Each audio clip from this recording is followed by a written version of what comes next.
Hey everyone, it's Ben Hardy here, and this is a little bit of a weird intro to a video because I am going to get some mulch and hopefully some gravel as well. But in today's video, we are going to talk about the Land Cruiser and the decision that I haven't fully committed to, but the decision that I will most likely make in regards to the Land Cruiser. And, well, we're in the Ineos Grenadier, so for those of you that didn't see the last video, she's running smooth, no check engine light whatsoever.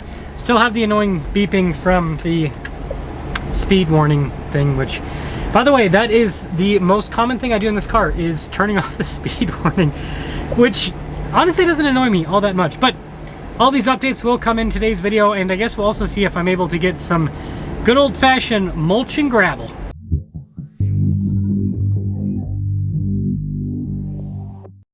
Well, instead of forcing you guys to look at my ugly face for the next few minutes, like a lot of channels will do, no judgment on that, but you know, the other YouTubers, they're a little bit prettier than me, so I figured I'd give you guys a point of view drive with the Grenadier, because you know, you can never get enough Grenadier content. It's such a cool vehicle, so much fun to drive. But Land Cruiser, so the update that I have so far is that Doug, that fixed the other Land Cruiser, is going to do the same thing with this one. So he's going to be able to see me at the beginning of August to go through and take a look at the wiring and see if this one also needs to be rewired. Been talking to the wife about the whole situation, you know, her thoughts, and these are her thoughts. She likes the Land Cruiser a lot, right? It's, you know, kind of more old school. She likes more old school vehicles. It's easy to get in and out of.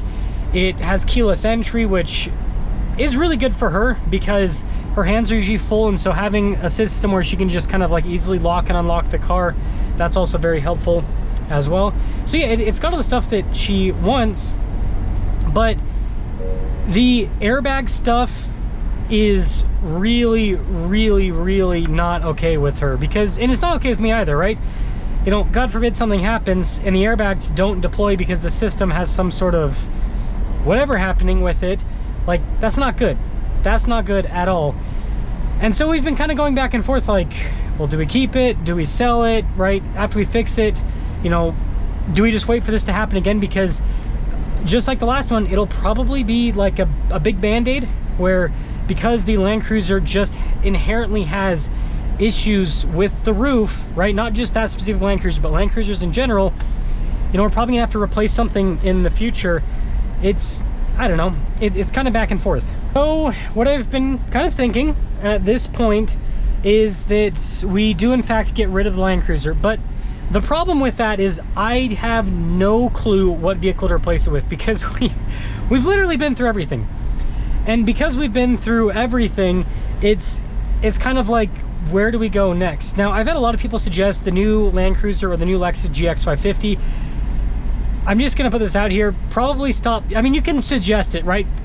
We live in a country, if you're in the US, we live in a country with freedom of speech, so you can comment whatever you want, but I will suggest that you stop suggesting it, because I don't want to get either of those vehicles. I think they're cool, but again, the whole reason why we're getting rid of this Land Cruiser is because we've had issues with Toyota, and both of those are with Toyota. Some people seem to think that if you go for a Lexus instead of a Toyota, you'll have a better experience. It's like, no, it's the same mechanical stuff. My beef is not with the dealerships. The dealerships are fantastic. Like, I have had a really good experience with Toyota stores over the years. That's not the problem. The problem is Toyota not covering the airbag under warranty, and then Toyota building stuff that is just not reliable like it used to be. It's like the whole reason why you buy a Toyota is because of reliability, and the new stuff just, like I said in my last video, they don't build them like they used to, right? Just Toyota ain't what it used to be, it seems like. So yeah, I just don't really want to go that route, even though those are right in the budget range with where we want to be. I don't want to deal with it. I don't want to buy a Land Cruiser or Lexus GX, have the engine blow up, because that's what's been happening with both of those vehicles, and then not be able to get it covered under warranty. Speed! Man, this thing just scoots. Let me tell you, the torque out of this thing. I did have Elise drive this, by the way, because, you know, we thought, hey, maybe we'll just put her in the Grenadier, and she still really likes the vehicle, but, big but, it's not very mom friendly. No keyless entry. You have to click the handle in every single time, and so when you imagine her hands are full with a baby and stuff, it's hard, and then it's really tall to get up in and out of. It's kind of like a Wrangler. So yeah, not so friendly, so we kind of veered away from that. That was something that we considered.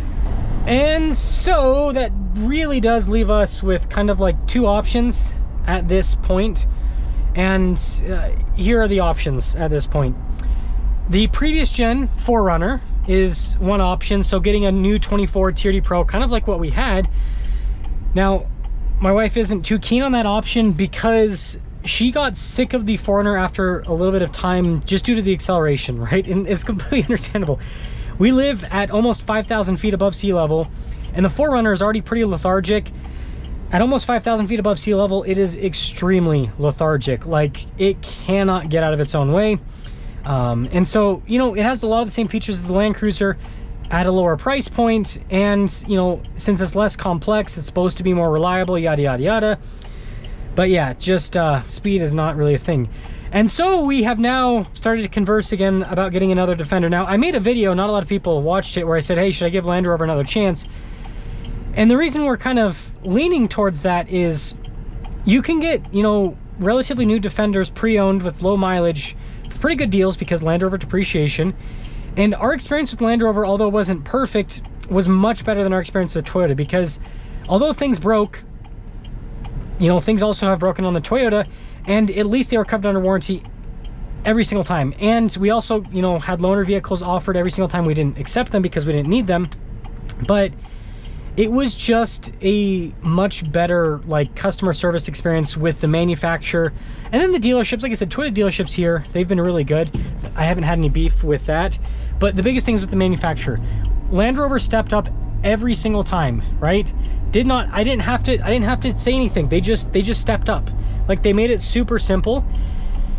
And so, yeah, we're kind of thinking about another Defender because, you know, it's at the price point that we want to be at.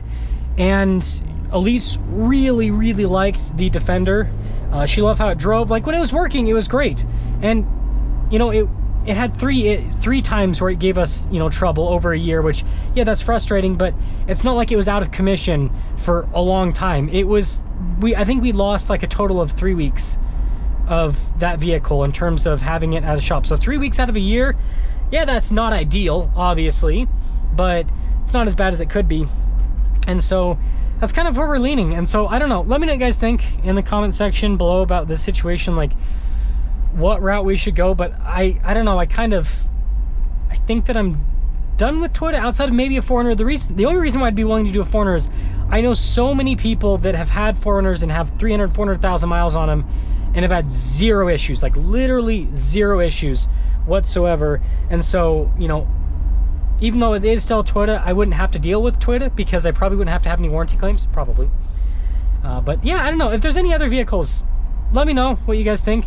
But we like the big boxy SUVs, and I think we've pretty much gone through all of them. And so maybe it's time to go back to Land Rover. I don't know. It seems like it might make quite a bit of sense. So that's all. And I hope you guys have a good rest of your day. And oh, I guess quickly on the Grenadier, I like this thing the more I drive it. By the way, I've had a lot of people ask me about this. It's such a good vehicle. The power is there. You know, it's so tank-like with how it drives. It's definitely a firmer ride. Like, you gotta definitely be okay with that and used to that. But it's so great with how it drives. And other than the check engine light popping up, which was a fake check engine light, right? It went to the dealership, they cleared it. There's nothing actually wrong with it. They just need to update the software. It's been flawless. This has been a great vehicle to drive, and again, knock on wood, you know, hopefully that continues.